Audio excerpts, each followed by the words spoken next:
In my past life, I won 50 million in the lottery, 40 million after taxes. Barely got to enjoy the rich life before the apocalypse hit. My girlfriend sold me out for the price of a cookie. I died a horrible death in a zombie horde. When I opened my eyes again, I was standing in front of the bank, still clutching that $50 million lottery ticket. The memories of being eaten alive by zombies were so real I'm still freaking out, heart pounding like crazy. After calming down, I rushed past the bank and ran to a restaurant nearby, ordered the most basic egg fried rice. The rice and eggs in my mouth tasted so good it felt unreal. I hadn't eaten rice in 3 months during the apocalypse. In the apocalypse, I only survived 3 months. Eating this delicious fried rice, I literally cried. Nobody knew that before the end times. I hated egg fried rice. I thought it tasted fishy. After leaving the restaurant, I went to a store and bought a mascot costume. Put one on and went to cash in my ticket. After taxes, exactly 40 million. This time I didn't call my girlfriend, just sent her a text. We're done, hope you and Shen Kang are happy. I only found out after the apocalypse in my past life. My girlfriend had been cheating with Shen Kang. If she didn't know I won 50 million, she probably would have dumped me already. After sending the text, I checked the date. Only 20 days until the apocalypse. Gotta hurry. This time I just want to survive. I spent 20 million on a villa nearby. 3 floors total. Locations in the suburbs. Main thing is, it's all villas here. Compared to high-rise apartments, fewer people. When the apocalypse comes, fewer zombies. Better survival odds. I asked about the villa's materials. Pretty solid construction. Deep foundation, good soil quality. Even so, I wasn't satisfied. I hired the best local renovation company to replace all the glass with bulletproof and added one-way privacy film so people outside can't see inside. Because in the apocalypse, the scariest thing isn't zombies, it's human nature. Not just that, the exterior walls, I had them soundproofed. Best materials only. Because zombies can hear sounds. At the current renovation pace, it'll take about 20 days to finish. Panic mode activated. I found the renovation manager and told him to finish in 10 days. Money's no issue. When the manager asked why I was in such a rush, I said this villa's for my family. Wanted to surprise them. In 10 days, they're coming over. That wasn't a lie. In my past life, before the apocalypse, my family was supposed to visit. I really did want to surprise them. Too bad the virus broke out on their way here. I never found out what happened to them. So this time, I called them ahead of time, told them I really missed them, and wanted them to come stay for a while. Already bought the tickets. Got them on the earliest flight. Right now, family hasn't arrived and the house isn't done. But I can't just sit around. During the day, I supervised the renovation and made sure nothing was missed. Also hired some guys to install solar panels on the villa. A few days into the apocalypse, the power grid collapsed. Nationwide blackout. The villa's roof? I had the workers seal the whole thing up. The roof's only like 30 feet high. If someone got in from the top, I'd be screwed.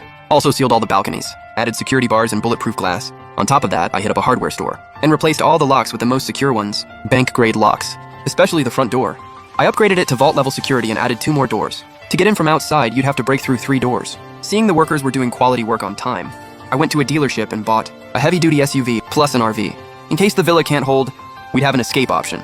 Then I drove the SUV to a nearby supermarket. Rice, flour, cooking oil, salt, vinegar, soy sauce, sesame oil, bottled water, instant noodles, bread, snacks, you name it. Anything that keeps, I got 20 cases of each. On the way home, past a pharmacy. Stocked up on common meds. Once the workers left at night, I secretly moved everything into the villa. If word got out I was hoarding supplies, I'd be a walking target. Finally, on day 10, the villa was done. Same day, my parents arrived with my sister. When we got home, I didn't hide anything. Told my family the apocalypse was coming, and we needed to prepare. Of course, none of them believed me. Mom, stop joking around. Mom looked at me all worried, feeling my forehead over and over. Me, you're not burning up. Mom, I'm serious. Me, if you don't believe me, Old Man Guy from our village is gonna die tonight. My parents' faces changed instantly. They scolded, what are you talking about? Old Man Guy is healthy as a horse. Just saw him working in the fields 2 days ago. I didn't bother arguing. Tonight they'd know I was telling the truth. In my past life, my parents said they'd finish the farm work before visiting. But right when they were about to come, Mom called saying, Old Man G had passed away, so they had to delay a few days. Mom said on the phone. Old Man G was walking home from the fields when he fell down a slope. Died that night at the hospital. Life's unpredictable. The next moment always catches you off guard. During dinner, Mom cooked a whole table of food. Smelled amazing. Brought back memories. Mom, come on, eat more. Mom, look how skinny you got. Mom, working so hard in the big city, huh? Mom lovingly put food in my bowl. Dad looked at me with concern too. You doing okay? Before I could finish my sentence, a phone rang and cut me off. Dad got up, reached into his pocket and answered. Dad, you guys keep eating. He walked out to the balcony. When he came back, his expression was serious. Me, what's wrong, old man? Who called? Mom was putting food in mine and my sister's bowls, asking casually. Dad, the GE family's eldest called. Dad said Old Man G died tonight. Mom was completely shocked. The meat on her chopsticks fell without her noticing. Dad silently pulled out a cigarette and lit it. Death countdown, 9 days until the apocalypse. Not much time left and we're way short on supplies. First thing in the morning, I went to a dealership and bought a brand new semi-truck. Time for a supply run out of town. Buying too much locally would raise suspicion. Last few days, because of the workers, I couldn't stockpile big. Now I can finally go all out. Plus, Dad's here now. He used to drive semis, did long hauls. This truck's easy for him. We drove straight to a big supermarket in another city. This time I didn't even go to the store floor, went straight to the manager. I told him, We're donating supplies to kids in the mountains. Since our schedule's tight, the factory can't deliver in time, so we're buying from the supermarket. The manager was so excited, he didn't even question it. After checking my list, he had his guys load everything onto the semi. This time I went all in. Cooking oil? How much you got? I'll take it all. Snacks. Whatever's in the warehouse, load it up. Self-heating meals, I'll take every single one. Bottled water, sodas, anything in stock, throw it on the truck. Meat, fresh produce, dairy. They don't keep well, but I still got some.